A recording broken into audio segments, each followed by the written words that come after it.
The wedding hall glowed under soft golden lights, the chandeliers sparkling as if the two had come to celebrate.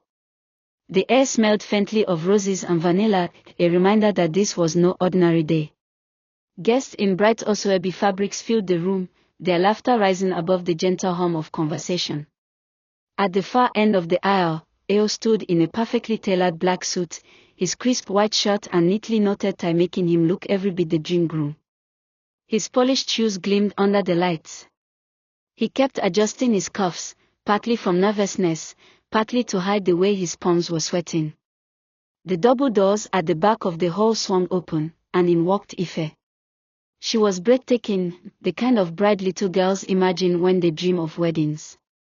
Her white gown flowed like water, its lace bodice hugging her frame, the delicate veil cascading down her back. A cluster of white roses rested in her hands, trembling slightly as she took slow steps down the aisle on her father's arm. From his place at the altar, Eo's lips curved into a smile. She looked like everything he had ever wanted, and for a moment, the world outside this hall didn't exist. The ceremony unfolded beautifully, vows prepared, smiles exchanged, and the guests humming with anticipation. Then the pastor's voice deepened, pulling everyone's attention. Before we proceed, if there is anyone here who has any reason why these two should not be joined together in holy matrimony, speak now, or forever hold your peace. A ripple of amusement passed through the crowd. Someone whispered, Pastor, no drama today, oh. earning a soft chuckle from those nearby. Silence settled, until the sound of a chair scraping against the floor cut through it. A woman rose from the back, her dress clinging to her rounded belly. She didn't need to walk forward, her voice carried clear and sharp.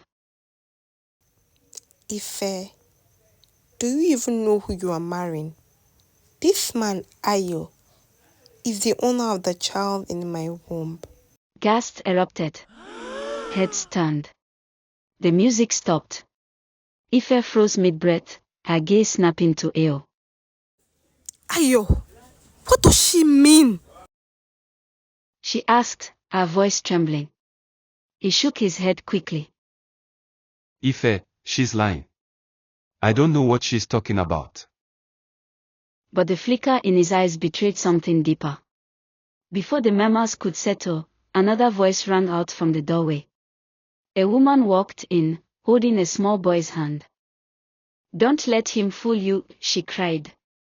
This is Eo's son. He promised me marriage before he disappeared. Ife's bouquet slipped from her hand and hit the floor. Her perfect white gown suddenly felt heavy, suffocating. Tears filled her eyes as she whispered, Ayo, how could you do this to me? The pastor stood frozen, his Bible open, unable to move or speak. And just like that, the magic of the day crumbled, leaving only the sound of whispers and the weight of betrayal. The hall was already a storm of gasps and murmurs when the third voice rose above the noise. From the far side of the room, a tall, elegant woman stepped forward, her steps unhurried but deliberate. Her gown shimmered under the soft lights, and her hair was styled like she had come for her own engagement party. She stopped in the center of the aisle, lifted her left hand high, and the crowd collectively leaned forward. A ring. A diamond engagement ring sparkled under the light.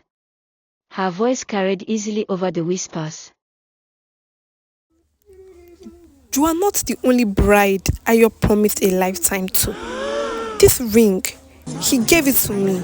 We were engaged until I saw his wedding invitation by accident. The crowd erupted, not with gasps this time, but with outright shouts. This is unbelievable. This man. Ife's knees buckled. The words, "we were engaged," echoed in her head, louder than the voices in the hall, louder than her own heartbeat. Eo's face had gone pale. His lips moved, maybe to deny it, maybe to beg, but the sound never reached her. The room spun. Her fingers went cold, and the bouquet slipped from her grasp. Her vision blurred, the chandeliers above merging into a white haze. Then darkness. She collapsed to the floor, her white gown pulling around her like a fallen flower. Screams filled the air. Women rushed forward, some fanning her furiously with their geli, others trying to lift her head. Someone shouted, "Water, bring water!" Another person, please call the nurse. Ao dropped to his knees beside her, panic replacing his earlier smugness. Ife, please wake up. I can explain. But Ife didn't hear him. She was far from the noise, far from the shame, floating in a strange silence where the hurt couldn't reach her, at least for now. And in that hall, amid the scattered petals, spilled drinks, and murmuring guests, the wedding of Ao and Ife ended before it ever began.